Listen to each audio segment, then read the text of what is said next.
अरब में बनने वाला हवलनाक तूफान बाइपरजॉय को हालिया तारीख का सबसे तवील अरसे तक बरकरार रहने वाला साइक्लोन कहा जा सकता है। माहिरीन ने कहा है कि बाइपरजॉय 6 जून को मुकम्मल तौर पर तश्कील पा चुका था और तवक्को है कि ये आइंदा रोज तक बरकरार रहेगा। इस तरह हालिया दहाइयों में पाकिस्तान और भारत के समंदरों में ये सबसे ज्यादा अरसे तक रहने वाला एक बड़ा और शदीद साइक्लोन कहा जा सकता है। गुज़िश्ता 10 बरस में बहरे अरब में बनने वाला पहला साइक्लोन ओक्ची था, जो 7 रोज तक बरकरार रहा, जो नवंबर-दिसंबर 2014 में तश्कील पाया था। इसके बाद अप्रैल 2019 में साइक्लोन फानी का दौरानिया भी 7 दिन ही था, जिसके बाद जून 2019 को एक और समुद्री तूफान वायो 8 रोज तक बरकरार रहा। फिर कयार नामी सुपर साइक्लोन की बारी आई, जो 6 रोज तक बरकरार रहा था। यही वजह है कि बाइपरजॉय तूफान को गुज़िश्ता 10 बरस में सबसे तवील अरसे तक समंदर पर राज करने वाला साइक्लोन कहा जा सकता है। 1998 में भी एक ऐसा ही तूफान 02A इसी रास्ते से पाकिस्तान की जानिब आया था और बड़ी तबाही मचाई थी। रिपोर्ट के मुताबिक इस तूफान की वजह से 189 अफराद जाँ बहक, जबकि 150 लापता हुए थे और 1,38,000 घर तबाह हुए थे।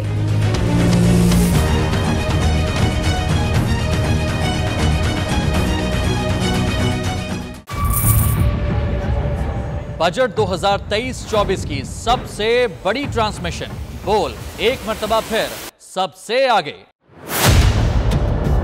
वजीर खजाना की बजट तकरीर की सबसे बड़ी कवरेज 62% अवाम ने देखा बोल की स्क्रीन पर। Welcome back to the budget transmission. सबसे बड़े पैनलिस्ट और रिपोर्टर्स की बड़ी टीम ने बजट के लम्हे लम्हे की अपडेट से किया बाखबर अपनी आवाम को। गुजरात रज़ाक में यूँ कह रहा हूँ कि एक तरफ ये ख्वाहिश है कि लोगों को रिलीफ दी जाए, क्योंकि इलेक्शन सर पर है, तो कोई ऐसा बजट दे जो पॉपुलिस्ट हो। क्योंकि बोल रखता है खबर के हर पहलू पर नजर। बोल है सबसे आगे, सबसे पहले। सब्सक्राइब करें और बेल दबाएं ताकि कोई खबर रह न जाए।